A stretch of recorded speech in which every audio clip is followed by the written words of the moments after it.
सदाप्रभु परमेश्वर नाम धन्य हेउ। आम्भमानकर मुक्तिदाता प्रभु जीशु कृष्ण नाम आपण मानक मोर हार्दिक शुभेच्छा और अभिनंदन जनाए। आमे किए एही प्रसंग नहीं आमे प्रभुंक वाक्यर अध्ययन करि आसिछु। मु विश्वास करे जे आपण षष्ठ भाग पर्यंत आपण देखिथिबे। आज सदाप्रभु आम मानक सुजोग दैछंती जे एही विषय रे आमे आउरी मध्य शिखिबा। एही प्रसंगर सप्तम भाग रे अंश ग्रहण करने को आपण मानक स्वागत करे। आसंतु आमे प्रभुंक वाक्यर शिखिबा। प्रकृत रे मनुष्य आत्मा अटे। आम माने बेले बेले कौन भावुचु आमे किए बोली पचारले संगे संगे आमर शारीरिक विषय को आमे भावुचु, किंतु प्रकृत रे मनुष्य आत्मा अटे। एही प्रकृत मनुष्य बा प्रकृत एही आत्मा गोटे गृह रे बास करे। सही गृह अटे आम मानकर शरीर। एही मनुष्यर एही आत्मार गोटे प्राण अछि। एही तीनोटी विषय आमर आत्मा, प्राण और शरीर, एही तीनोटी विषय को आमे मनुष्य बोली कहूँ। एही विषय रे आमे गत भाग रे आमे अध्ययन करिथिलु। प्रथम थेसलोनिकीय 5 अध्याय 13 पद रे प्रेरित पाउल एपरि लेखुछंती, शांतिदाता ईश्वर स्वयं तुम्भमानक संपूर्ण रूपे पवित्र करंतु। पुणी आंभमानक प्रभु जीशु कृष्णक आगमन निमंते तुम्भमानक आत्मा, प्राण, शरीर संपूर्ण निर्दोष रूपे रखित हेउ। जे तुम्भमानक आह्वान करुअछंती से विश्वस्त, से ताहा मध्य साधन करिवे। एठारे पाउल कहउछंती शांतिदाता स्वयं तुम्भमानक संपूर्ण रूपे पवित्र करंतु। संपूर्ण रूपे बोली से जो विषय कहउछंती केवल आत्मा विषय नहीं, केवल प्राण नहले शरीर विषय नहीं, एही तीनोटी विषय रे आत्मा, प्राण, शरीर एही तीनोटी विषय को संपूर्ण रूपे पवित्र करंतु। सदा प्रभु आम मानकर आत्मा को पवित्र करिछंती। आम मानकर आत्मा सदा प्रभुंक द्वारा माने जीशु कृष्णकर रक्त द्वारा धौत होइछि। जे माने जीशु कृष्ण को विश्वास करती, तांको अपना मुक्तिदाता बोली ग्रहण करती, से मानकर आत्मा 100% माने संपूर्ण भाव रे पवित्र होइछि। जने विश्वासींकर आत्मा रे दोष नहीं। किंतु आमे एई जगत रे देखुछो विश्वासी माने क्रिश्चियन मानक जीवन रे अनेक प्रकार भूल अछि, अनेक पाप करिसंती, एपरि संपूर्ण भाव रे पवित्रता नहीं। हेले एहार कारण कौन? किपरि सदा प्रभु आम जीवन रे आत्मा, प्राण, शरीर समस्त विषय को निर्दोष करिवे, एही विषय रे आज आसंत आमे ध्यान करिबा। हेले आंब मानकर मध्य इच्छा अछि मो सब प्रकार निर्दोष हेबार अछि, मो पवित्र जीवन यापन करिवार अछि बोली आंब माने मध्य इच्छा करो, आंब माने मध्य बांछा करो, किंतु अनेक समय रे ताहा आमे करि पारु नै। पाप को जय करि पारु नहीं। आंबे जे आत्मा रे परित्राण पाइछो, आमे किपरि एही प्राण और शरीर रे पवित्र होई पारिबो, एही विषय रे आसंत आमे अध्ययन करिबा। जे माने जीशु कृष्ण को विश्वास करिसंती से माने पुनर्जन्म होइछंती, एही विषय रे आमे अध्ययन करिछो। आपण एही विषय सब जानिछंती। हेले आमर आत्मा ईश्वरंक आत्मांक सहित संयुक्त होइछि। केही मध्य अलगा करि पारिबे नहीं। ईश्वरंकर आत्मा आमठारे आसिचंती, आमर आत्मा रे से वास करुचंती। आमर और ईश्वरंक आत्मा संयुक्त होइछि। आंभ मानकर आत्मा जेपरि असुचि न हेबो, एथिपाई सदा प्रभु आमर आत्मा मुद्रांकित करिचंती। एफिसियो प्रथम पर्व 13 और 14 पद पढ़िबा। ताहांक ठारे तुम्भमाने सुद्धा सत्य वाक्य अर्थात तुम्भमानक परित्राणर सुसमाचार शुणी विश्वास करी प्रतिज्ञात पवित्र आत्मांक द्वारा मध्य मुद्रांकित होइवछ। ईश्वरंक गौरवर प्रशंसा निमंते ताहांक निजस्वर मुक्ति उद्देश्य से आंभमानक अधिकारर बइना स्वरूप। विश्वासी मानक पौल कहउछंती, तुम माने सत्य वाक्य सुनिल माने जीशु कृष्ण का विषयर यही सुसमाचार शुणिल, ताहा विश्वास कल और प्रतिज्ञात आत्मा पाइछ। सही प्रतिज्ञात पवित्र आत्मा द्वारा ତୁମ୍ଭେମାନେ ମୁଦ୍ରାଙ୍କିତ ହୋଇଅଛ। ମୁଦ୍ରାଙ୍କିତ ହେଇଛି ମାନେ ତାର ଅର୍ଥ କ'ଣ? କେହି ମଧ୍ୟ ତାହାକୁ ଖୋଲିବା ନାହିଁ, ତା ଭିତରେ ପ୍ରବେଶ କରିବା ପାଇଁ କାହାକୁ ଅନୁମତି ଦିଆଯିବ ନାହିଁ। ଏହା ଆମେ ସମସ୍ତେ ଜାଣିଛୁ। ଏହି ବିଲ୍ଡିଂଟା ସିଲ୍ ହେଇଛି ବୋଲି ଆମେ କହୁଛୁ, ହେଲେ ଏଠାରେ ଲେଖା ହେଇଛି ଆମ୍ଭମାନଙ୍କର ଆତ୍ମା ପବିତ୍ର ଆତ୍ମାଙ୍କ ଦ୍ୱାରା ମୁଦ୍ରାଙ୍କିତ ହୋଇଅଛି। କାହିଁକି? ଆମ୍ଭମାନଙ୍କର ବାହାରେ ମାନେ ଆତ୍ମାର ବାହାରେ ଯାହା ଅଛି, ଆମ ଶରୀର ଦ୍ୱାରା ଆମେ ଯାହା ଦେଖୁଛୁ, ଯେଉଁ ବିଷୟ ଶୁଣୁଛୁ, ନହେଲେ ଆମେ ଯେଉଁ କାର୍ଯ୍ୟ କରୁଛୁ, ଏହିସବୁ ଦ୍ୱାରା ଆଉ ଆମ ମନରେ ଆମେ ଯାହା ଚିନ୍ତା କରୁଛୁ, ଆମର ଚିନ୍ତାଧାରା ଦ୍ୱାରା, ଏହି ସବୁ ବିଷୟ ଦ୍ୱାରା ଆମ୍ଭମାନଙ୍କର ଆତ୍ମା ଯେପରି ଅଶୁଚି ନ ହେବ, ଏଥିପାଇଁ ସଦାପ୍ରଭୁ ପବିତ୍ର ଆତ୍ମାଙ୍କ ଦ୍ୱାରା ଆମ୍ଭମାନଙ୍କର ଆତ୍ମାକୁ ମୁଦ୍ରାଙ୍କିତ କରିଛନ୍ତି। ହେଲେ ଏହି ବିଷୟକୁ ଆମ୍ଭମାନେ ଠିକ୍ ଭାବରେ ଭଲ କରି ବୁଝିବାର ଅଛି। କାରଣ ଅନେକ ସମୟରେ ଆମେ କ'ଣ ଭାବୁଛୁ, ଗୋଟେ ଭୁଲ କାମ କରିଦେଲେ, କିଛି ଆମର ଚିନ୍ତାରେ ଖରାପ ବିଷୟ ଆମେ ଭାବିଦେଲେ, ଆମେ କ'ଣ ଭାବୁଛୁ, ମୁଁ ଆଉ ପରିତ୍ରାଣ ହରାଇଦେବି, ସଦାପ୍ରଭୁ ମୋତେ ଯେଉଁ ପରିତ୍ରାଣ ଦେଇଛନ୍ତି ତାହା ମୋଠାରୁ କାଢ଼ି ନେବେ ବୋଲି ଆମେ ଭାବୁଛୁ। ଅନେକ ଏହି ଦ୍ୱନ୍ଦ୍ୱ ପାଇଛନ୍ତି, ମାନେ ବହୁତ କନଫ୍ୟୁଜନ୍ ହେଇଛନ୍ତି ଯେ ଗୋଟେ ପାପ କରିଦେଲେ ପରିତ୍ରାଣ ହରାଇବି କି? ଅନେକ ଦ୍ୱନ୍ଦ୍ୱ ପାଇଲେ ଯେ ଆମେ ପରିତ୍ରାଣ ହରାଇ ପାରିବା। ହେଲେ ଏହି ବିଷୟକୁ ଆମେ ବୁଝିବାର ଅଛି, କାହିଁକି ସଦାପ୍ରଭୁ ମୁଦ୍ରାଙ୍କିତ କରିଛନ୍ତି। ଆମ୍ଭମାନଙ୍କର ଆତ୍ମା ପବିତ୍ର ଆତ୍ମାଙ୍କ ଦ୍ୱାରା ମୁଦ୍ରାଙ୍କିତ ହୋଇଅଛି। କାରଣ ବାହାରେ ଯେଉଁଟା ଅଛି, ଆମର ଆତ୍ମାର ବାହାରେ ଯାହା ଅଛି, ସେଇ ସବୁ ଆମର ଆତ୍ମା ଭିତରକୁ ଯାଇପାରିବ ନାହିଁ। ଏଇଟା ଗୋଟେ ୱାନ୍ ୱେ ଭଳିଆ।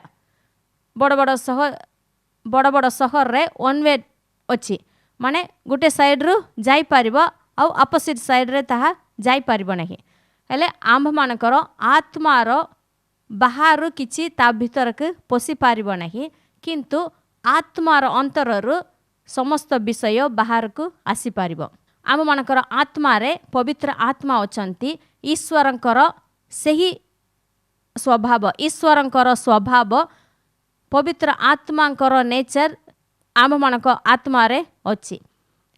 ଆମର ଆତ୍ମାରେ ଜୀବନ ଅଛି। ଯେତେବେଳେ ଆମେ ମନ ପରିବର୍ତ୍ତନ କରୁ, ମାନେ ପୁନର୍ଜନ୍ମ ହୋଇଛି, ସେହି ସମୟରେ ଆମ୍ଭମାନଙ୍କର ଆତ୍ମା, ଯେଉଁ ଆତ୍ମା ମୃତ୍ୟୁ ହୋଇଥିଲା, ତାହା ଜୀବନ ପାଇଛି। ତା ପୂର୍ବେ ଆମ୍ଭମାନେ ଆଦମଙ୍କର ବଂଶ ହୋଇଥିଲୁ। ଆମ୍ଭମାନଙ୍କର ଆତ୍ମା ମୃତ୍ୟୁ ଅବସ୍ଥାରେ ଥିଲା। ଯେତେବେଳେ ଯୀଶୁଙ୍କୁ ଆମେ ବିଶ୍ୱାସ କଲୁ, ଗ୍ରହଣ କଲୁ, ସେହିଦିନ ଆମର ଆତ୍ମା ଜୀବିତ ହେଲା। ଆମମାନଙ୍କର ଆତ୍ମାରେ ସ୍ୱୟଂ ଈଶ୍ୱରଙ୍କର ଆତ୍ମା ଆମେ ପାଇଛୁ, ତାଙ୍କର ଜୀବନ ଆମେ ପାଇଛୁ। ଏହି ଜୀବନ, ଏହି ଈଶ୍ୱରଙ୍କର ସ୍ୱଭାବ ଆମର ଆତ୍ମାରୁ ବାହାରେ ଆସିପାରିବ। ଆମ୍ଭମାନଙ୍କର ଆମମାନଙ୍କର ମନରେ ତାହା ଆସିପାରିବ। କିନ୍ତୁ କୌଣସି ବିଷୟ ଆତ୍ମାକୁ ଅଶୁଦ୍ଧ କରିପାରିବ ନାହିଁ। ଆମମାନଙ୍କର ଖରାପ କାର୍ଯ୍ୟ ନହେଲେ ଆମମାନଙ୍କର ଖରାପ ଚିନ୍ତାଧାରା ଦ୍ୱାରା ଆମର ଆତ୍ମା ଭ୍ରଷ୍ଟ ହୋଇପାରିବ ନାହିଁ। ଆତ୍ମାକୁ କେହି ପରିବର୍ତ୍ତନ ଆଉ କରିପାରିବେ ନାହିଁ। ଯେକୌଣସି ବିଷୟ ମଧ୍ୟ ଆତ୍ମାକୁ ପରିବର୍ତ୍ତନ କରିପାରିବ ନାହିଁ। ତାହା ଈଶ୍ୱରଙ୍କର ଜୀବନ ପାଇଛି। ଆମର ଆତ୍ମା ଅମର ଅଟେ। କାରଣ ଯୀଶୁ ଆମ୍ଭମାନଙ୍କ ନିମନ୍ତେ ବଳିକୃତ ହୋଇ ଅନନ୍ତ ଜୀବନ, ମାନେ ଅନନ୍ତ ପରିତ୍ରାଣ ଲାଭ କରିଛନ୍ତି, ତାହା ଆମ୍ଭମାନଙ୍କର ଆତ୍ମା ପାଇଛି। ସେଥିପାଇଁ ଆମର ଆତ୍ମା ସୁରକ୍ଷିତ ଭାବରେ ଅଛି, ମାନେ ସେକ୍ୟୁର୍ଡ ଷ୍ଟେଟ୍ରେ ଅଛି। ଯେକୌଣସି ବିଷୟ ମଧ୍ୟ ଆମର ଆତ୍ମାକୁ ଅଶୁଚି କରିପାରିବ ନାହିଁ। ଆଉ 14 ପଦରେ ସେ ଏପରି କହୁଛନ୍ତି, ଈଶ୍ୱରଙ୍କ ଗୌରବର ପ୍ରଶଂସା ନିମନ୍ତେ ତାହାଙ୍କ ନିଜସ୍ୱର ମୁକ୍ତି ଉଦ୍ଦେଶ୍ୟରେ ସେ ଆମ୍ଭମାନଙ୍କ ଅଧିକାରର ବଇନା ସ୍ୱରୂପ। ଆମ୍ଭମାନଙ୍କର ସମ୍ପୂର୍ଣ୍ଣ ଉଦ୍ଧାର ବା ମୁକ୍ତି ଶେଷ ଦିନରେ ହେବ। ଯୀଶୁଖ୍ରୀଷ୍ଟଙ୍କର ଆଗମନ ଦିନରେ ଆମ୍ଭମାନଙ୍କର ସମସ୍ତ ବିଷୟ, ଆମର ଶରୀର ମଧ୍ୟ ଉଦ୍ଧାର ପାଇବ, ମୁକ୍ତି ପାଇବ। ଆମ୍ଭମାନେ ତାହାଙ୍କର ନିଜସ୍ୱ ଲୋକ ଅଟୁ। ଆମ୍ଭମାନଙ୍କର ମୁକ୍ତି ଉଦ୍ଦେଶ୍ୟରେ ପବିତ୍ର ଆତ୍ମା ଆମ୍ଭମାନଙ୍କୁ ବଇନା ସ୍ୱରୂପ ଦିଆଯାଇଛନ୍ତି। ମାନେ ବଇନା ସ୍ୱରୂପ ବୋଲି କହିଲେ ଡାଉନ୍ ପେମେଣ୍ଟ। ମନେ କରନ୍ତୁ, ଏବେ ଆପଣ ଯଦି ଗୋଟେ ଜମି କିଣିବାକୁ ଯାଉଛନ୍ତି, ହେଲେ ଯଦି ତାହାର ମୂଲ୍ୟ 50 ଲକ୍ଷ ଟଙ୍କା ଅଛି, हेले सांगे सांगे से पैसा सब आपण देबाक दरकार नहीं, किंतु सही जमी आपण को दरकार सेटा आउ काहाक देब नहीं बोली आपण कौन करेंगे किछि पैसा गोटे 10,000 नहले 20,000 टंका से मानक देदेवे माने एडवांस बोली कहू नहले डाउन पेमेंट बोली आमे कहूछ माने ताहा ग्यारंटी पाई आउ केही ए जमी को नेबे नहीं, एटा केवल आपणकर निजस्व हेबो।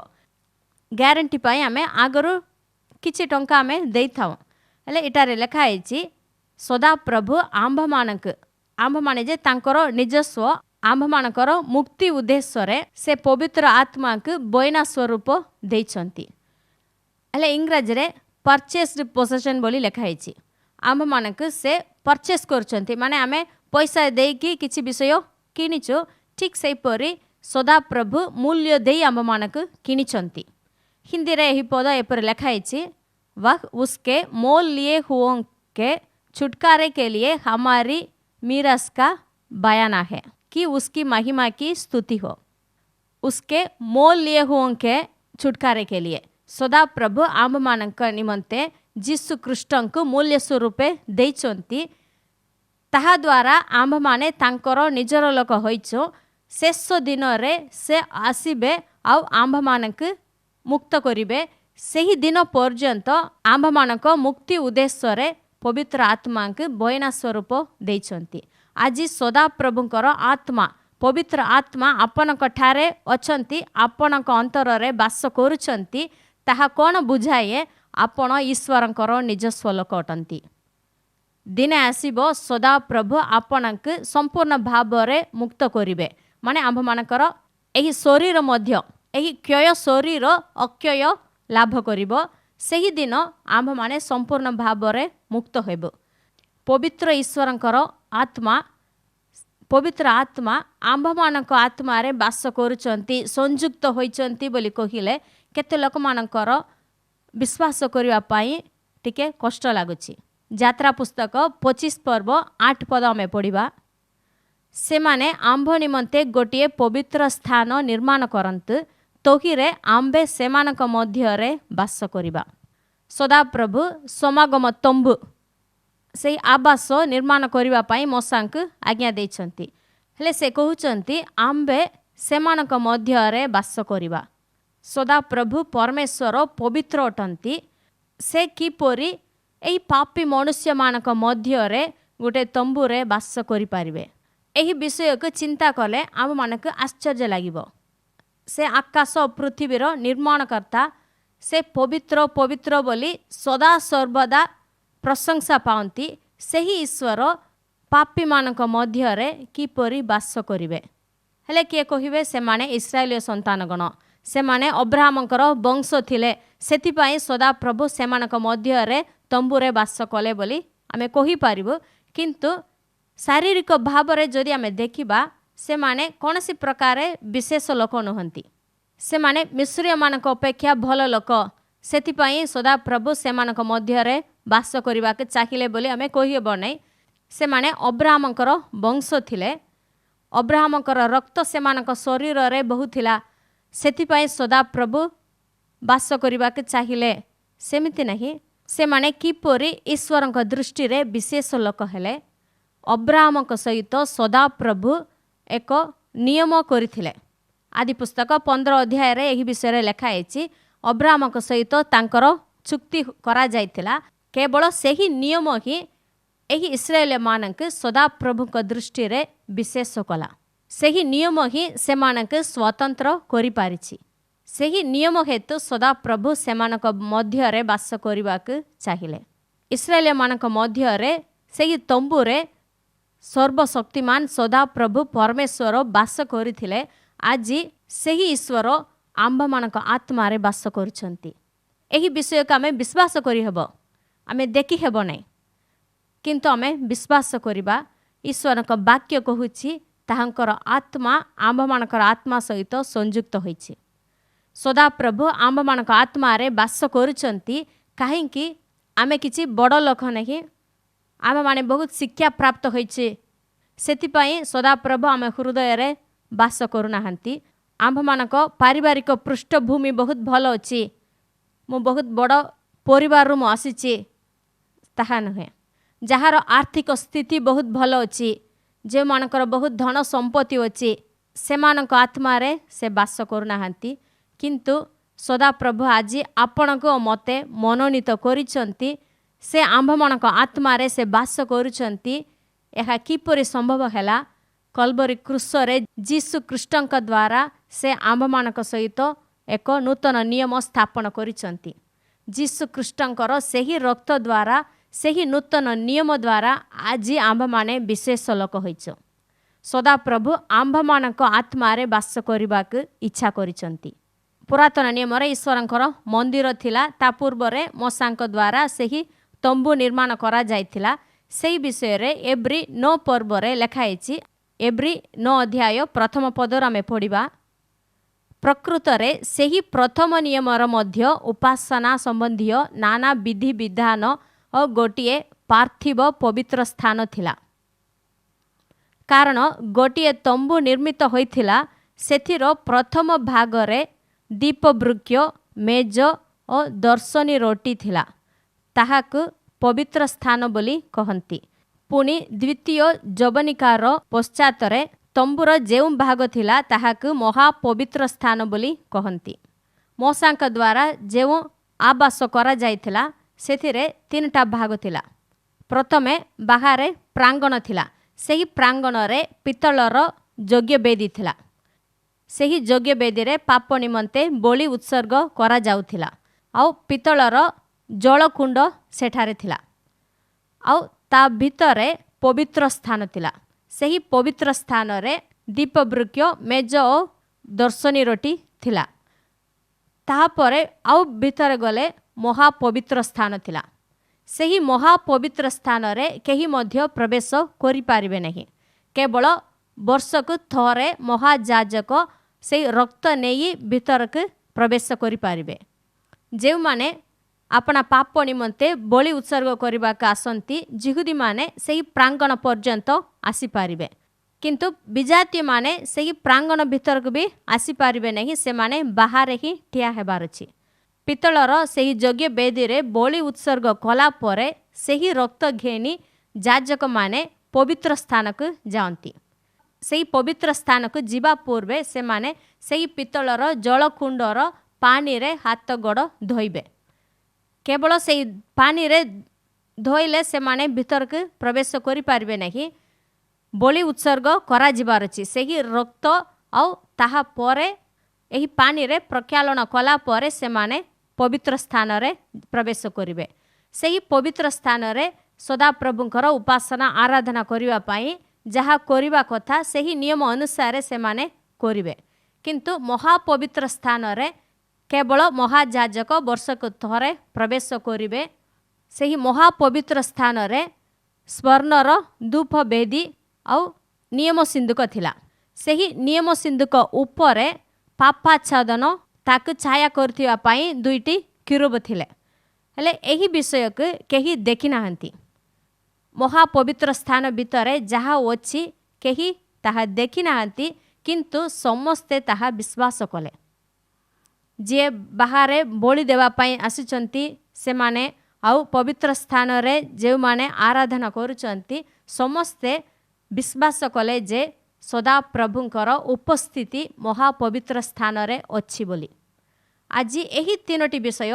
आम्भमानक ठारे मध्य अछि ईश्वरक मंदिर रे जेउ 3टी भाग थिला ताहा आम्भमानक ठारे मध्य अछि आम्भमानकर आत्मा महापवित्र स्थान अटे केही मध्य ताहाक देखि नहीं किंतु आमे जे माने कृष्ण को विश्वास करूछु आमर आत्मा रे ईश्वरकर आत्मा वास करूचंती तांकर उपस्थिति मोर आत्मा रे अछि बोली आमे विश्वास करिवार अछि सेही महापवित्र स्थान रे सदा प्रभु वास करंती आउ मझिरे जहा अछि ताहा पवित्र स्थान सेही पवित्र स्थान रे ईश्वरकर उपासना आराधना करिवाक प्रतिदिन जानती यह अछि आम्भमानकर प्राणर सदृश अटे आउ तृतीय विषय जहा प्रांगण थिला सेही प्रांगण आमर शरीर सदृश अटे माने बाहरे देखा जीव ଯଜ୍ଞବେଦୀ ଅଛି, ଜଳକୁଣ୍ଡ ଅଛି, ଏଇସବୁ ଦେଖାଯିବ ବାହାରେ। ସମସ୍ତେ ଆମେ ଶରୀରରେ ଯାହା କରୁଛୁ ତାହା ସମସ୍ତେ ଦେଖିପାରୁଛନ୍ତି। ଏହା ହେଉଛି ଆମ୍ଭମାନଙ୍କର ପ୍ରାଙ୍ଗଣ। ଏହି ତିନୋଟି ବିଷୟ ମାନେ ଆମ୍ଭମାନଙ୍କର ଆତ୍ମା, ପ୍ରାଣ, ଶରୀର, ଏହି ତିନୋଟି ବିଷୟକୁ ଆମେ ମନୁଷ୍ୟ ବୋଲି କହୁଛୁ। ଜଣେ ବିଶ୍ୱାସୀଙ୍କର ଆତ୍ମା ମହାପବିତ୍ର ସ୍ଥାନ ଅଟେ। ଏହି ମହାପବିତ୍ର ସ୍ଥାନରେ ସଦାପ୍ରଭୁଙ୍କର ଉପସ୍ଥିତି ଅଛି। ଏହାକୁ ଯଦି ଆମେ ବିଶ୍ୱାସ କରିବା ହେଲେ ଆମ୍ଭମାନଙ୍କର ପ୍ରାଣରୁ, ଆମ୍ଭମାନଙ୍କର ମାଇଣ୍ଡ, ମନରୁ ତାଙ୍କର ଉପାସନା ଆରାଧନା ଆମେ କରିପାରିବ। ଆମର ଆତ୍ମାରେ ଈଶ୍ୱରଙ୍କର ଆତ୍ମା ଅଛନ୍ତି। ସେହି ବିଷୟକୁ ମୋର ମନରେ ମୁଁ ବିଶ୍ୱାସ କରିବାର ଅଛି। ସେହି ବିଶ୍ୱାସ ଅନୁସାରେ ମୁଁ କାର୍ଯ୍ୟ କରିବାର ଅଛି। ଆମ ଜୀବନର ପବିତ୍ରତା ବାହାରୁ ଆସିବ ନାହିଁ, ଆମମାନଙ୍କର ଶରୀରରୁ। ନହେଲେ ଆମେ ବାହାରେ ଯାହା ଦେଖୁଛୁ, ଆମେ ଶୁଣିଛୁ, ଏହି ବାହିକ ବିଷୟ ଠାରୁ ଆମେ ପବିତ୍ର ପାଇପାରିବୁ ନାହିଁ। ଆମ ଜୀବନର ପବିତ୍ରତା ଆମର ଶରୀରରେ ଆମେ ଯାହା କରୁଛୁ, ଏହି ସତ୍କର୍ମ ସବୁ ଆମର ଆତ୍ମାରୁ ବାହାରେ ଆସିବାର ଅଛି। ଯାତ୍ରା ପୁସ୍ତକ 25 ପର୍ବ 22 ପଦରେ ଏପରି ଲେଖା ହେଇଛି, ଆଉ ଆମ୍ଭେ ସେହି ସ୍ଥାନରେ ତୁମ୍ଭ ସହିତ ସାକ୍ଷାତ କରିବା ଓ ପାପାଚ୍ଛେଦନର ଉପରି ଭାଗରୁ ଅର୍ଥାତ୍ ସାକ୍ଷ୍ୟ ସିନ୍ଦୁକର ଉପରିସ୍ଥ କିରୁବ ଦ୍ୱୟ ମଧ୍ୟରୁ ତୁମ୍ଭ ସଙ୍ଗେ ଆଳାପ କରି ଇସ୍ରାଏଲ ସନ୍ତାନଗଣ ବିଷୟକ ଆମ୍ଭର ସମସ୍ତ ଆଜ୍ଞା ତୁମ୍ଭକୁ ଜଣାଇବା। ହେଲେ ସଦାପ୍ରଭୁ କହିଲେ ଆମ୍ଭେ ସେମାନଙ୍କ ମଧ୍ୟରେ ବାସ କରିବା ବୋଲି କହୁଥିଲେ। ଏଠାରେ ଲେଖା ହେଇଛି ସଦାପ୍ରଭୁ ମହାପବିତ୍ର ସ୍ଥାନରେ ବାସ କଲେ। ସେହି ମହାପବିତ୍ର ସ୍ଥାନର ପାପାଚ୍ଛେଦନ ଥିଲା, ତାହା ଉପରେ 2ଟି କିରୁବ ଥିଲେ, ତାହାକୁ ଛାୟା କରୁଥିଲେ। ସେହି କିରୁବମାନଙ୍କ ମଧ୍ୟରୁ ଆମ୍ଭେ ତୁମ ସହିତ ଆଳାପ କରିବା, ମାନେ ତୁମ ସହିତ ମୁଁ କଥା ହେବି ବୋଲି ସଦାପ୍ରଭୁ ମଶାଙ୍କୁ କହିଲେ। ଆଉ ଅନେକ ସମୟରେ ସଦାପ୍ରଭୁ ସେହି ସ୍ଥାନରୁ ସେମାନଙ୍କୁ ଆଜ୍ଞା ଦେଇଛନ୍ତି। ଆଜି ଆମ୍ଭମାନଙ୍କ ଆତ୍ମାରେ ଯେଉଁ ପବିତ୍ର ଆତ୍ମା ବାସ କରୁଛନ୍ତି, ସେ ଆମ୍ଭମାନଙ୍କୁ ପରାମର୍ଶ ଦେବେ। ବାହାରୁ ଆମେ କିଛି ରବ ଶୁଣିବାର ଆବଶ୍ୟକ ନାହିଁ। ସଦାପ୍ରଭୁ ଆମ୍ଭମାନଙ୍କ ଅନ୍ତରରେ ବାସ କରୁଛନ୍ତି। ସେହି ସ୍ଥାନରୁ, ଆମର ଆତ୍ମାରୁ ସେ ଆମ୍ଭମାନଙ୍କ ସହିତ କଥା ହୁଅନ୍ତି। ଆମ ଜୀବନର ପ୍ରତ୍ୟେକ ବିଷୟ ପାଇଁ ସେ ପରାମର୍ଶ ଦିଅନ୍ତି। ହେଲେ ଆମେ କ'ଣ କରିବାର ଅଛି? ସଦାପ୍ରଭୁଙ୍କର ଆତ୍ମା ମୋଠାରେ ବାସ କରୁଛନ୍ତି ବୋଲି ଆମେ ପ୍ରଥମେ ବିଶ୍ୱାସ କରିବାର ଅଛି। ଆଉ ସେହି ଆତ୍ମାରେ ସେ କ'ଣ କହୁଛନ୍ତି ତାହା ଶୁଣିବା ପାଇଁ ଆମେ ଧ୍ୟାନ ଦେବାର ଅଛି। ତାଙ୍କର ରବ ଆମେ ଠିକ୍ ଭାବରେ ଶୁଣି ହେବ। ପ୍ରଥମ କରିନ୍ଥିୟ 1 ଅଧ୍ୟାୟ 21 ପଦରେ ଆମେ ପଢ଼ିବା, ପୁଣି ଯେ ଆମ୍ଭମାନଙ୍କୁ ତୁମ୍ଭମାନଙ୍କ ସହିତ ଖ୍ରୀଷ୍ଟଙ୍କଠାରେ ସ୍ଥିର କରନ୍ତି, ପୁଣି ଆମ୍ଭମାନଙ୍କୁ ଅଭିଷେକ କରିଅଛନ୍ତି ସେ ଈଶ୍ୱର। ସେ ମଧ୍ୟ ଆମ୍ଭମାନଙ୍କୁ ମୁଦ୍ରାଙ୍କିତ କରିଅଛନ୍ତି ଓ ଆମ୍ଭମାନଙ୍କ ହୃଦୟରେ ପବିତ୍ର ଆତ୍ମାଙ୍କୁ ବଇନା ସ୍ୱରୂପେ ଦାନ କରିଅଛନ୍ତି। ଆମ୍ଭମାନଙ୍କର ଆତ୍ମା ଯେକୌଣସି ବିଷୟ ଦ୍ୱାରା ଅଶୁଚି ହୋଇପାରିବ ନାହିଁ। ସଦାପ୍ରଭୁ ତାହାକୁ ସୂଚି ପବିତ୍ର ରଖିବା ପାଇଁ ମୁଦ୍ରାଙ୍କିତ କରିଛନ୍ତି। ଏହି ବିଷୟକୁ ଆମେ ଆଖିରେ ଦେଖିହେବ ନାହିଁ, କିନ୍ତୁ ଆମେ ବିଶ୍ୱାସ କରିହେବ। ଇସ୍ରାଏଲମାନେ ଦେଖି ନାହାନ୍ତି, ଜଣେ ମଧ୍ୟ ଦେଖିଲେ ନାହିଁ, କିନ୍ତୁ ସେମାନେ ମହାପବିତ୍ର ସ୍ଥାନରେ ସଦାପ୍ରଭୁ ଅଛନ୍ତି ବୋଲି ବିଶ୍ୱାସ କଲେ। ଠିକ୍ ସେହିପରି ଆମ୍ଭମାନେ ମଧ୍ୟ ବିଶ୍ୱାସ କରିବା, ମୋର ଆତ୍ମାରେ ଈଶ୍ୱରଙ୍କର ଆତ୍ମା ଅଛନ୍ତି। ସେହି ଆତ୍ମାଙ୍କର ସ୍ୱଭାବ ମୋର ଆତ୍ମାରେ ଅଛି। ହେଲେ ଈଶ୍ୱରଙ୍କର ଆତ୍ମା ସଫଳତାର ଆତ୍ମା। ଈଶ୍ୱରଙ୍କ ଠାରେ କୌଣସି ବିଫଳତା ନାହିଁ। ଈଶ୍ୱରଙ୍କର ଆତ୍ମାରେ କୌଣସି ଅସୁସ୍ଥତା ନାହିଁ। ଈଶ୍ୱରଙ୍କ ଠାରେ କୌଣସି ଦୁର୍ବଳତା ନାହିଁ। ଏପରି ଈଶ୍ୱରଙ୍କର ସ୍ୱଭାବ କ'ଣ, ତାହା ଆମ୍ଭମାନଙ୍କର ଆତ୍ମାରେ ଅଛି। ଆମ୍ଭମାନଙ୍କର ଆତ୍ମାରେ ଆମେ ଯାହା ପାଇଛୁ ତାହାକୁ ଯଦି ଆମେ ଜାଣିବା, ହେଲେ ସେହି ଆତ୍ମାରୁ ଆମେ ସବୁ ବିଷୟକୁ ବାହାର କରିବାକୁ ଆମେ ଚେଷ୍ଟା କରିବୁ। ଆମମାନଙ୍କର ଆତ୍ମାରେ ଈଶ୍ୱରଙ୍କର ପ୍ରେମ ଅଛି। ପବିତ୍ର ଆତ୍ମାଙ୍କ ଦ୍ୱାରା ଈଶ୍ୱରଙ୍କ ପ୍ରେମ ଆମମାନଙ୍କ ହୃଦୟରେ ଦତ୍ତ ହୋଇଛି। ସଦାପ୍ରଭୁଙ୍କର ଶାନ୍ତି ଅଛି, ତାଙ୍କର ଆନନ୍ଦ ଆମ ଆତ୍ମାରେ ଅଛି। ଏହି ବିଷୟକୁ ଆମେ ମନରେ ଧ୍ୟାନ କରିବାର ଅଛି। ଏହି ବିଷୟ ପ୍ରତି ଯଦି ଆମେ ମନୋଯୋଗୀ ହେବା, ହେଲେ ଆମର ଆତ୍ମାରେ ଯେଉଁ ଉତ୍ତମ ସ୍ୱଭାବ ଅଛି ତାହା ଆମ୍ଭମାନଙ୍କର ପ୍ରାଣରେ, ଆମ୍ଭମାନଙ୍କ ମନରେ ଦେଖାଯିବ।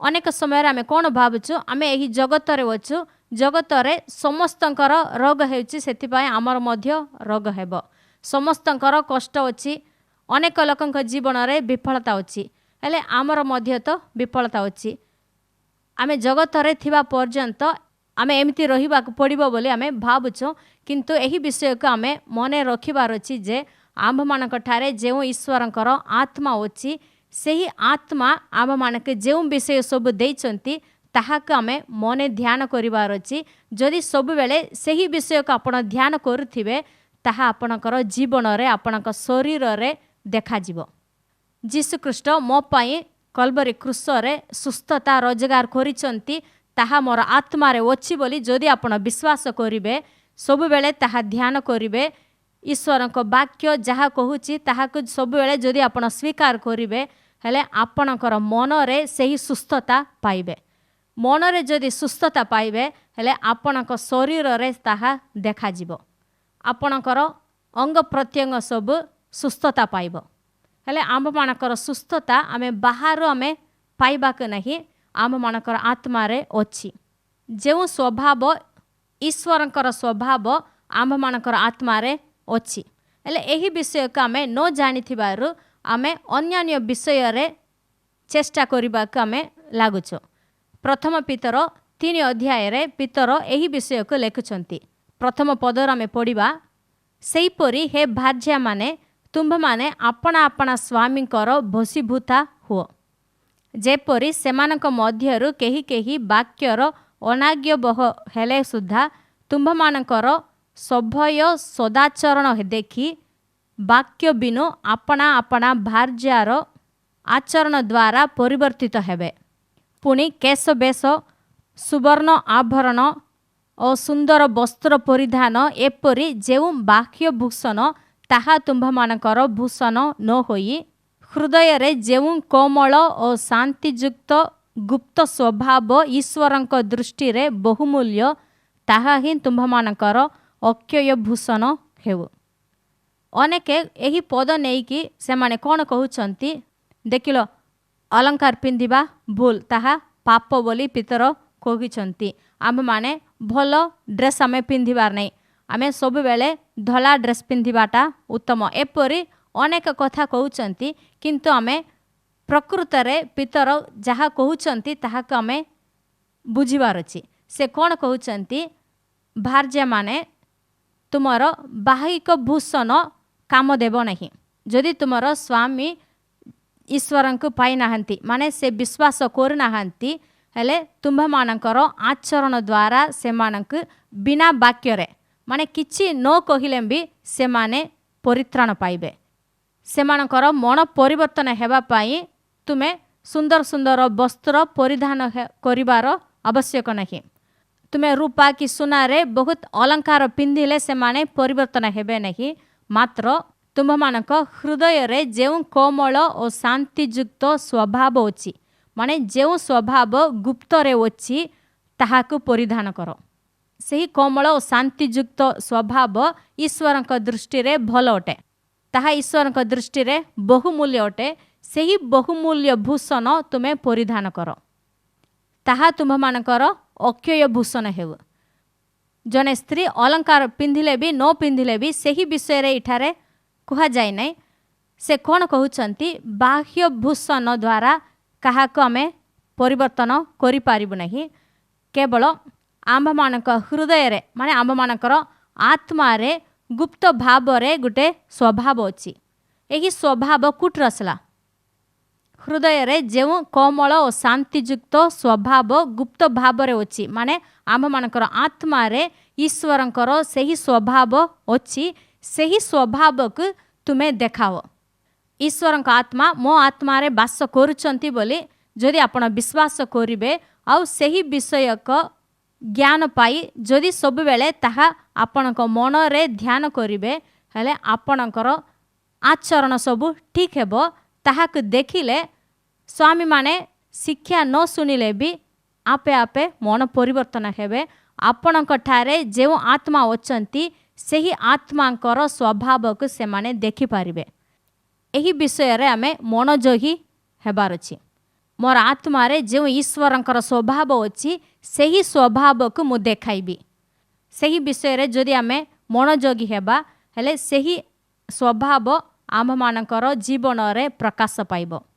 आमे परित्राण पाइबा पूर्वर आमे जेतेबेले पापी थिलु आदमंकर वंश थिलु अनेक मंद विषय आम मानक आत्मा रे थिला। वर्तमान सदाप्रभु आम मानकर आत्मा पवित्र करिसंती तांकर पवित्र आत्मा द्वारा मुद्रांकित करिसंती।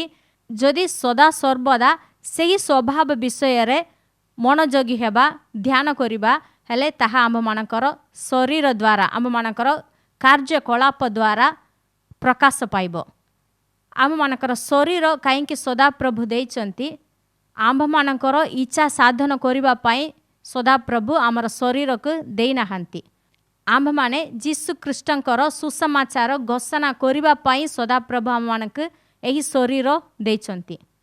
जे हेले भी सदाप्रभु आमर आत्मा रे जहा करिचंती जो महान कार्य परित्राण करिचंती सही विषय को सही परित्राण सुसमाचार एही जगतर अन्य मानक जणाइबा पई सदाप्रभु आम मानक शरीर देइचंती। प्रेरित पौल ए जगतरे थिले से आम अपेक्षा अधिक जानिचंती। जीसु ख्रीष्टंकर क्रूस द्वारा से जहा साधन करिथिले सही विषय रे से अधिक अधिक जानिचंती। से सदाप्रभु तांकु अनेक विषय प्रकाश करिथिले किंतु प्रेरित पौल आज सुसमाचार काहाकु मध्य कहि पारिबे नहीं काहेकि वर्तमान तांकर शरीर नहीं। से एही जगत छाड़ी एही शरीर छाड़ी कि पळै जाइचंती सेतिपई से एबे सुसमाचार प्रचार करि पारिबे नहीं। किंतु प्रभु को धन्यवाद देबा जे सदाप्रभु आपणक और मते एही शरीर देइचंती आम मानक जीवित मानक मध्य रे स्थान देइचंती। एही जगत रे रहिबा पई बंचिबा पई एक शरीर देइचंती। एही शरीर आमे ईश्वरंकर गौरव निमंते आमे व्यवहार करिबार अछि। हेले अनेक समय रे क्रिश्चियन माने एही आत्मा को अनुसार कार्य न करिबार अनेक पाप रे पड़ी जांती। हेले मो पाप को किपरि जय करिबी मो किपरि पवित्र जीवन यापन करिबी बोली अनेक बहुत कष्ट पाउचंती। हेले मनरे इच्छा होची किंतु से माने ताहा करि पारनांती। कारण कोन मोर आत्मा रे ईश्वरंकर आत्मा अछंती से मुद्रांकित करिसंती बोली न जानिथिबारु आमे कोन करिचो बाहर जहा आमे सुनिचो आमे जेउ सब विषय देखुचो एई सब द्वारा आमे चालित होइचो। किंतु ईश्वरक वाक्य कहूची आत्मा को द्वारा आमे चालित हेबा आवश्यक अटे। एही विषय को न जानिले आमे कोन करूचो जीवनर अनेक समय को आमे अन्य मानक सहित आमे बिताय करूचो। से माने कोन कहउचंती से मानक सहित आमे मिसी जाउचो जागतिक भाव रे अन्य मानक सहित आमे मिसी जाउचो। से मानकर मतामत सब आमे नेउचो। आमे बाहरु मतामत नेबा नहीं किंतु आमर आत्मारु सदाप्रभु जहा कहउचंती ताहाको आमे नेबार अछि सेही अनुसार आमे कार्य करिबार अछि। बाहिक विषय द्वारा आम मानकर आत्मा केबे मध्य असुचि हेबो नै बोली मु कहिली। आमर आत्मा असुचि हेबो नहीं किंतु आम मानकर प्राण असुचि हेबो। जदि आपण बहुत समय टीवी देखुथिबे नहले सेलफोन रे कोनोसी विषय हेले भी सब बेले देखुथिबे हेले आपणकर आत्मा ताहा द्वारा असुचि हेबो नहीं। आत्मा पवित्र अटे किंतु आपणकर प्राण आगर में देखिलो आम मानकर प्राण कहिले आमर बौद्धिक शक्ति अछि आवेग अछि माने आम मानकर फीलिंग्स अछि आउ आम मानकर इच्छा करिवार शक्ति माने मनोनीत करिवार क्षमता एही विषय सब खराब हो जिवो। जदि आमर प्राण भ्रष्ट हेबो हेले ताहा द्वारा आम मानकर शरीरर कार्यकलाप सब भ्रष्ट हेबो। जहा देखिबार नहीं ताहा में देखिबाक लागिबो जहा करिबा कथा नहीं ताहा में करिबाक लागिबो। सेथिपाई पवित्र जीवन करिबा पाई मु कोन करिबी मन प्रतिदिन नूतनीकरण हेबार अछि। ईश्वरक वाक्य द्वारा जदि मन नूतनीकरण हेबो आत्मा को द्वारा चालित हेबो हेले आंभ मानकर शरीर पाप करिबो नहीं। एफिसियो 4 पर्व 29 पदर पढ़िबा तुम्भ मानक मुखर कौनसी कुवाक्य निर्गत न हेबु बरंच आवश्यकता अनुसार ନିଷ୍ଠାଜନକ ବାକ୍ୟ ନିର୍ଗତ ହେଉ, ଯେପରି ତାହା ଶ୍ରୋତାମାନଙ୍କ ଅନୁଗ୍ରହ ପକ୍ଷରେ ହିତଜନକ ହୁଏ। ଆଉ ଈଶ୍ୱରଙ୍କ ଯେଉଁ ପବିତ୍ର ଆତ୍ମାଙ୍କ ଦ୍ୱାରା ତୁମ୍ଭମାନେ ମୁକ୍ତି ଦିବସ ନିମନ୍ତେ ମୁଦ୍ରାଙ୍କିତ ହୋଇଅଛ, ତାହାଙ୍କୁ ଦୁଃଖ ଦିଅ ନାହିଁ।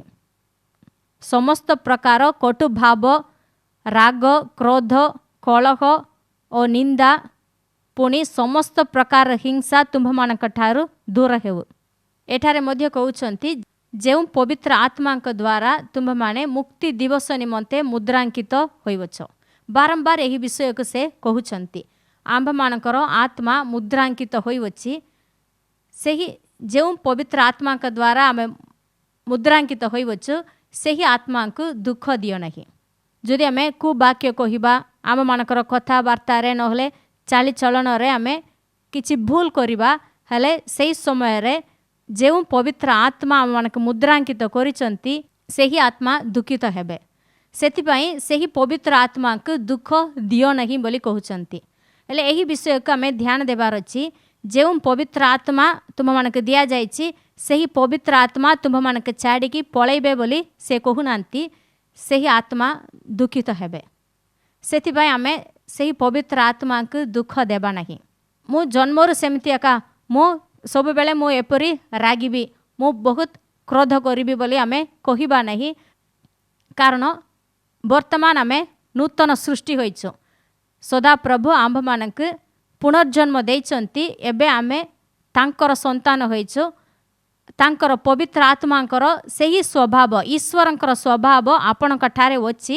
ସେଥିପାଇଁ ଆପଣ ଏହିସବୁ ବିଷୟକୁ ଦୂର କରିପାରିବେ। ଯେଉଁମାନେ ପରିତ୍ରାଣ ପାଇନାହାନ୍ତି, ସେମାନେ ଏହି ମନ୍ଦ ବିଷୟକୁ ଛାଡ଼ିପାରିବେ ନାହିଁ। କିନ୍ତୁ ଯଦି ଆପଣ ଖ୍ରୀଷ୍ଟଙ୍କୁ ପାଇଛନ୍ତି, ଈଶ୍ୱରଙ୍କର ଆତ୍ମା, ତାଙ୍କର ସ୍ୱଭାବ ଆପଣଙ୍କ ଠାରେ ଅଛି, ସେଥିପାଇଁ ଏହି ମନ୍ଦ ବିଷୟଠାରୁ ଆପଣ ଦୂର ହୋଇପାରିବେ। ହେଲେ ଗୋଟେ ଦିନ ଆପଣ ଯଦି ରାଗିଯିବେ, ହେଲେ ସାଙ୍ଗେ ସାଙ୍ଗେ ପବିତ୍ର ଆତ୍ମା ଆପଣଙ୍କ ଠାରୁ ଚାଲିଯିବେ ନାହିଁ। ଏହି ବିଷୟକୁ ଆମେ ଠିକ୍ ଭାବରେ ବୁଝିବାର ଅଛି। ଆପଣ ଯଦି ପାପ କଲେ ବି ପବିତ୍ର ଆତ୍ମା ଆପଣଙ୍କ ଠାରେ ଅଛନ୍ତି, ଆପଣ ପାପରେ ରହିବା ନାହିଁ। ସାଙ୍ଗେ ସାଙ୍ଗେ ମୋ ଠାରେ ଈଶ୍ୱରଙ୍କର ଆତ୍ମା ଅଛନ୍ତି, ସେହି ଆତ୍ମାଙ୍କ ଅନୁସାରେ ମୁଁ କାର୍ଯ୍ୟ କରିବି ବୋଲି ଆପଣଙ୍କର ପ୍ରାଣ ଓ ଶରୀରକୁ ଆପଣ ସୁଧାରିବାର ଅଛି। ଆପଣଙ୍କର ଆତ୍ମା ତ ପବିତ୍ର ଅଛି। ସେହି ପବିତ୍ର ଆତ୍ମାଙ୍କର ଅନୁଯାୟୀ ଆପଣ ଅନ୍ୟ ଦୁଇଟି ବିଷୟକୁ ସୁଧାରିବାର ଅଛି। ପବିତ୍ର ଆତ୍ମା ଦୁଃଖ ହେବା ପାଇଁ ସଦାପ୍ରଭୁ ଆପଣଙ୍କୁ ଦେଇନାହାନ୍ତି। ଆପଣଙ୍କ ପଥରେ ପ୍ରତିଦିନ କଢ଼ାଇ ନେବା ପାଇଁ, ଆପଣଙ୍କୁ ପଥ ପ୍ରଦର୍ଶନ କରିବା ପାଇଁ ସଦାପ୍ରଭୁ ପବିତ୍ର ଆତ୍ମାଙ୍କୁ ଦେଇଛନ୍ତି। ଯଦି ସେହି ପବିତ୍ର ଆତ୍ମାଙ୍କୁ ଆମେ ଦୁଃଖ ଦେବା ନାହିଁ, ତାଙ୍କର କଥା ଅନୁସାରେ ଚାଲିଲେ ସେ ଆମ୍ଭମାନଙ୍କୁ ପ୍ରତିଦିନ କଥା କହିବେ, ତାଙ୍କର ଇଚ୍ଛା ଅନୁସାରେ ଆମମାନଙ୍କୁ ଚଳାଇ ନେବେ, ଆମମାନଙ୍କୁ ଗାଇଡ଼ କରିବେ। ଆଉ ଗୋଟେ ପଦ ପଢ଼ିବା, ଆମେ ସମାପ୍ତ କରିବା। ରୋମିଓ 12 ଅଧ୍ୟାୟ 1 ଓ 2 ପଦ। ଅତଏବ ହେ ଭାଇମାନେ, ମୁଁ ତୁମ୍ଭମାନଙ୍କୁ ଈଶ୍ୱରଙ୍କ ଦୟା ହେତୁ ବିନତି କରୁଅଛି, ତୁମ୍ଭମାନେ ଆପଣା ଆପଣା ଶରୀରକୁ ସଜୀବ, ପବିତ୍ର ଓ ଈଶ୍ୱରଙ୍କ ସୁଗ୍ରାହ୍ୟ ବଳି ରୂପେ ଉତ୍ସର୍ଗ କର। ଏହା ତ ତୁମ୍ଭମାନଙ୍କର ଯୁକ୍ତିଯୁକ୍ତ ଉପାସନା। ତୁମ୍ଭମାନେ ଏହି ବର୍ତ୍ତମାନ ଯୁଗର ଅନୁରୂପୀ ହୁଅ ନାହିଁ, କିନ୍ତୁ ଯେପରି ତୁମ୍ଭମାନେ ଈଶ୍ୱରଙ୍କ ଇଚ୍ଛା କ'ଣ, ଅର୍ଥାତ୍ ଉତ୍ତମ, ସୁଗ୍ରାହ୍ୟ ଓ ସିଦ୍ଧ ବିଷୟ କ'ଣ, ଏହା ପରୀକ୍ଷା କରି ଜାଣିପାର। ଏଥିନିମନ୍ତେ ଆପଣା ଆପଣା ମନର ନୂତନୀକରଣ ଦ୍ୱାରା ପରିବର୍ତ୍ତିତ ହୁଅ। ପ୍ରକୃତ ମନୁଷ୍ୟକୁ, ମାନେ ସେହି ଆତ୍ମାକୁ ସେ କହୁଛନ୍ତି, ତୁମ୍ଭମାନଙ୍କର ମନ ନୂତନୀକରଣ ହେବା ଆବଶ୍ୟକ। ଈଶ୍ୱରଙ୍କର ଉତ୍ତମ ସିଦ୍ଧ ଇଚ୍ଛା କ'ଣ, ସେହି ଅନୁସାରେ ତୁମମାନଙ୍କର ମନ ନୂତନୀକରଣ କର। ଆଉ ଆପଣା ଆପଣା ଶରୀରକୁ ସଜୀବ, ପବିତ୍ର ଓ ଈଶ୍ୱରଙ୍କର ସୁଗ୍ରାହ୍ୟ ବଳି ସ୍ୱରୂପେ ଉତ୍ସର୍ଗ କର। ଆଜି ଆମେ ବଳି ଉତ୍ସର୍ଗ କରିବାର ଆବଶ୍ୟକ ନାହିଁ, କିନ୍ତୁ ଆମମାନଙ୍କର ଶରୀରକୁ ସଜୀବ ବଳି ସ୍ୱରୂପେ ତାହାଙ୍କର ଯୋଗ୍ୟ ବେଦୀରେ ଆମେ ସମର୍ପଣ କରିବାର ଅଛି। ମାନେ ତାର ଅର୍ଥ କ'ଣ? ମୋର ମତାମତ ନାହିଁ, ମୋର ଇଚ୍ଛା ଅନୁସାରେ ନାହିଁ, ପ୍ରଭୁ ତୁମର ଇଚ୍ଛା ଅନୁସାରେ ମୁଁ ଯାହା କରିବା ପାଇଁ ତୁମେ ଇଚ୍ଛା କରୁଛ, ତାହା ମୁଁ କରିବି ବୋଲି ତାଙ୍କ ହସ୍ତରେ ଆମେ ନିଜକୁ ସମର୍ପଣ କରିବାର ଅଛି। ଯୋଗ୍ୟ ବେଦୀରେ ଯାହା ରଖାଯିବ ତାହା ସବୁ ଈଶ୍ୱରଙ୍କର ଅଟେ। ହେଲେ ପୁରାତନ ନିୟମରେ ଅଗ୍ନି ଉପରେ ତାହା ଦଗ୍ଧ ହୋଇଯିବ। ଆଜି ଆମ୍ଭମାନେ ଡାଇଂ ସାକ୍ରିଫାଇସ୍ ନାହିଁ, ଏଇଟା ସଜୀବ ବଳି ମାନେ ଲିଭିଂ ସାକ୍ରିଫାଇସ୍ ରୂପେ ଆମର ନିଜର ଶରୀରକୁ ଆମେ ତାଙ୍କ ହସ୍ତରେ ତାଙ୍କର ବେଦୀରେ ଆମେ ସମର୍ପଣ କରିବା। ଆମ୍ଭମାନଙ୍କର ଆତ୍ମା ସମ୍ପୂର୍ଣ୍ଣ ରୂପେ ପବିତ୍ର ହୋଇଛି। ଆମ୍ଭମାନଙ୍କର ମନ ବା ପ୍ରାଣକୁ ଆମେ ଈଶ୍ୱରଙ୍କ ବାକ୍ୟ ଅନୁସାରେ ନୂତନୀକରଣ କରିବା। ମନ ପ୍ରତିଦିନ ପରିବର୍ତ୍ତନ ହେବାର ଅଛି। ଈଶ୍ୱରଙ୍କ ବାକ୍ୟ ଯାହା କହୁଛି ତାହାର ଅନୁସାରେ ଯଦି ମନ ପରିବର୍ତ୍ତନ ହୋଇ ଆସିବ, ନୂତନୀକରଣ ହେବ, ହେଲେ ଆମ୍ଭମାନଙ୍କର କାର୍ଯ୍ୟ ସକଳ ଈଶ୍ୱରଙ୍କ ଦୃଷ୍ଟିରେ ଯୋଗ୍ୟ ହେବ।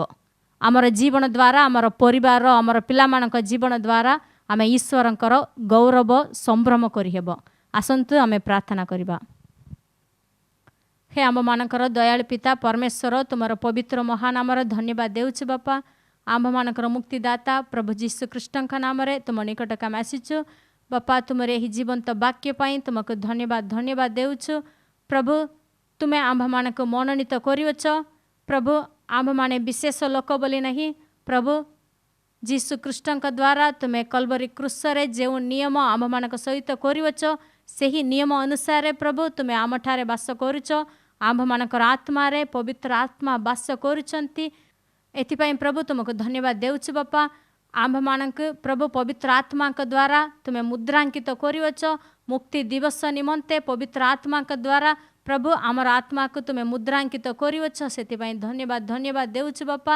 ପ୍ରଭୁ ଯେଉଁମାନେ ଏହି ବାକ୍ୟ ଶୁଣିଛନ୍ତି ଓ ମୋ ସହିତ ପ୍ରାର୍ଥନା କରୁଛନ୍ତି, ପ୍ରତ୍ୟେକଙ୍କୁ ତୁମେ ଆଶୀର୍ବାଦ କର ପ୍ରଭୁ। ଆମ୍ଭମାନେ ଯେପରି ଆତ୍ମାଙ୍କ ଦ୍ୱାରା ଚାଳିତ ହୋଇପାରିବୁ ପ୍ରଭୁ, ଆମର ଆତ୍ମାରେ ତୁମେ ଯେଉଁ ଈଶ୍ୱରଙ୍କର ସ୍ୱଭାବ ଦେଇଅଛ ତାହାକୁ ଆମର ମନରେ ଆମେ ଯେପରି ପରିଧାନ କରିପାରିବୁ, ତାହା ଦ୍ୱାରା ଆମର କାର୍ଯ୍ୟ ସକଳକୁ ଆମେ ସୁଧାରି ପାରିବୁ। ଏଥିପାଇଁ ଆମମାନଙ୍କୁ ତୁମେ ସାହାଯ୍ୟ କର ପ୍ରଭୁ। ଆମ୍ଭମାନେ ଯେପରି ପବିତ୍ର ଜୀବନ ଯାପନ କରିବୁ, ଏହି ଜଗତରେ ସଫଳତାର ଜୀବନ ଯାପନ କରିବୁ, ଏଥିପାଇଁ ପ୍ରଭୁ ତୁମେ ଏହି ସମସ୍ତ ବିଷୟ ଆମ୍ଭମାନଙ୍କ ନିମନ୍ତେ କରିସାରିଛ ପ୍ରଭୁ।